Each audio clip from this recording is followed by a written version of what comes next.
Time for bed. Welcome, my fellow traveler. Here's a glass of water for you.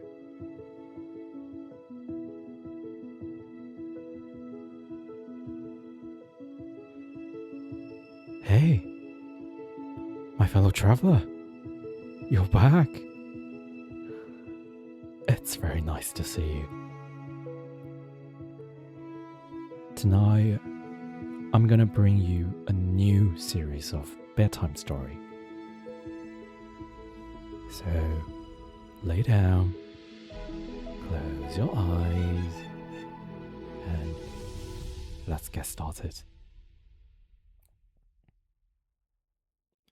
A Journey to the Light. Episode 1. The Ear of the Valley.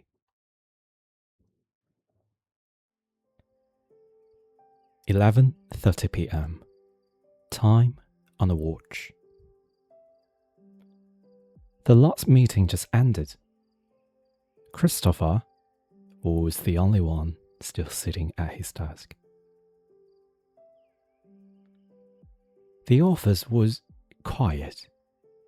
Everyone else had left a while ago, but he stayed because there was always more to do.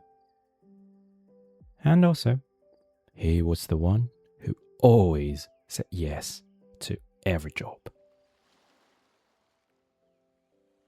That project, the one they said only he could handle, was dropped on his desk this morning. The manager said to Christopher, "It's urgent, and you are the best in the team, so..." Without thinking further, Christopher already nodded before he realized. He said yes. Again. So, he sat there, alone again. No team, no backup, just him. Midnight. He finally closed his laptop. His eyes were dry, his shoulders felt like stone, and there was a weight in his chest that he had stopped naming months ago.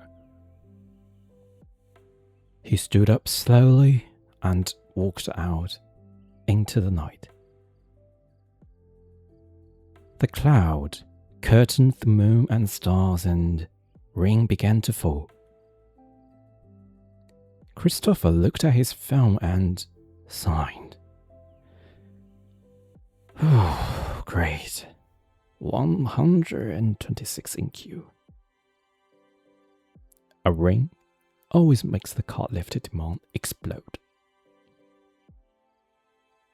He clicked cancel, took a deep breath, and walked into the ring anyway. The metro line ran till late, but still, Christopher missed the last one.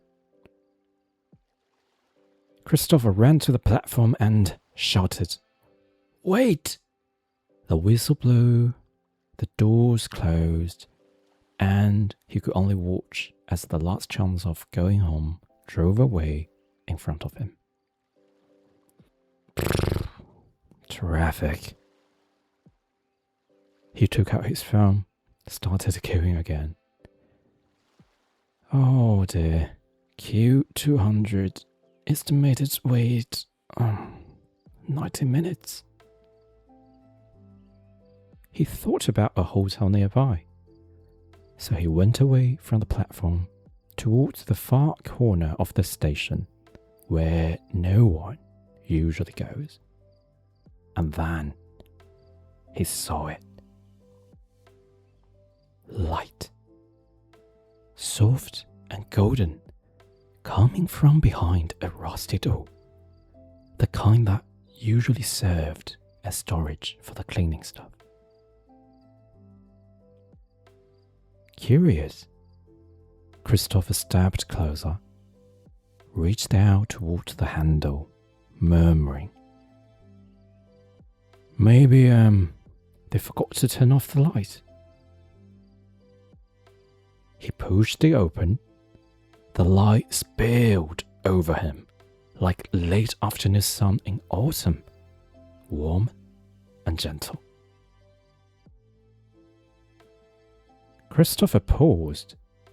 He narrowed his eyes against the brightness, but no figure was visible. Alright, let me just get this turned off and leave. He stepped inside, and the sounds of the city just faded. Christopher felt a breeze on his face, frowned. Wind? In a closed room? Without warning, the warm light went out. Darkness flooded in, swallowing everything around him. The air changed. The space expanded. It was still night, but the sky above was deeper, like a puddle of ink. You are here. A low voice broke the silence. Christopher jumped. Who's that? A figure walked out from the dark, standing beneath a giant and leafless tree. I'm Orion. I've been waiting for you. This world has been waiting for you. Christopher looked around, guarded. Grey cliffs rose on each side, trees with no leaves. The sky is darker than dense oil. After the absurdity he'd just left behind at work, Christopher had trained his adaptability to a new level. He frowned a little and then asked, Why am I here? I need to go. I have work in the morning. Orion stepped forward, his voice calm and unhurried. I see you are quite adaptable. Good. You've come at the perfect timing. You have a mission. Several missions, in fact. Christopher stared at Orion for a moment, silent. Then he shrugged just a little. Okay. What do I need to do? As always, Christopher took on a new job. Orion smiled and nodded slowly. The world you're in right now was once protected by 3 divine artifacts. That power was the very source of everything here. However, they were missing after some mysterious force invaded this world long ago. And all you can see now is barrenness. He paused. What's ahead of us is the great valley of echoes. There lies your first mission. Find and take back the first artifact. Christopher's mouth opened. He looked puzzled. So, my job is to find something that's been missing, and that's it?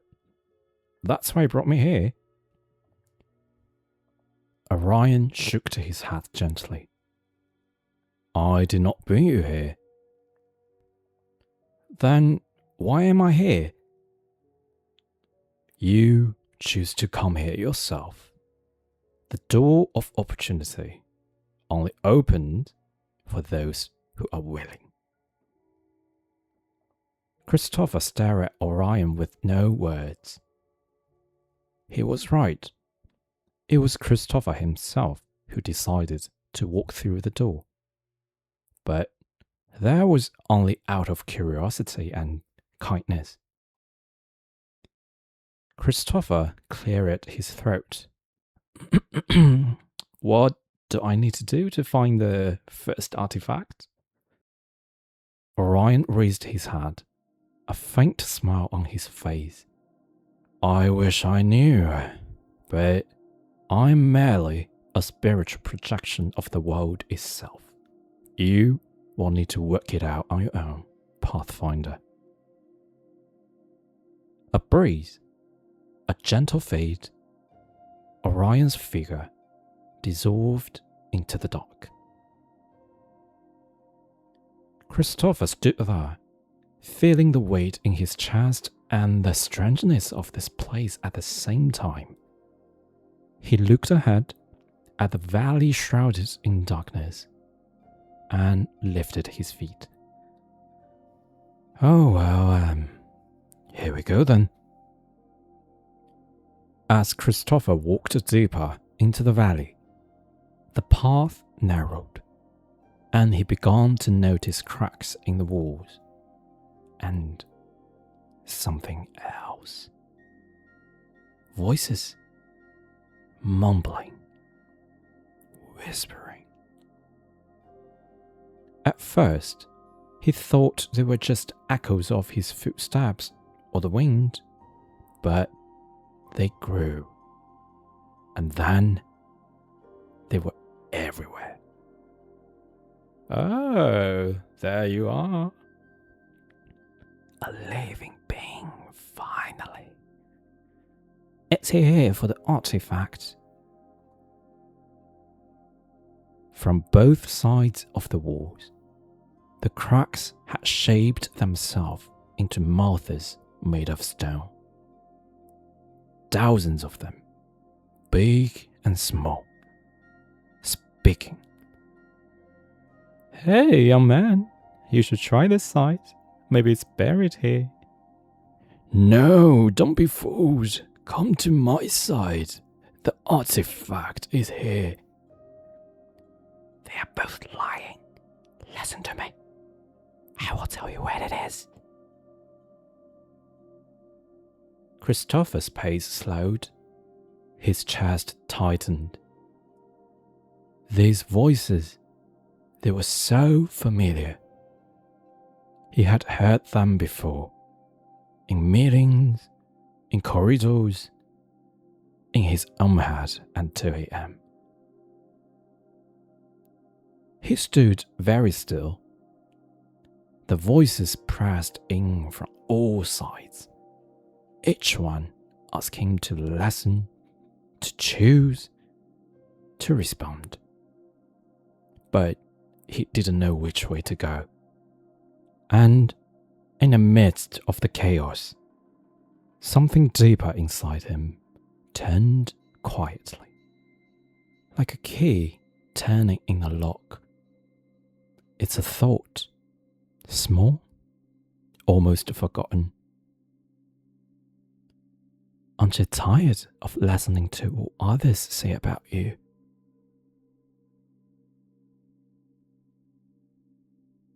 The voices grew louder and faster.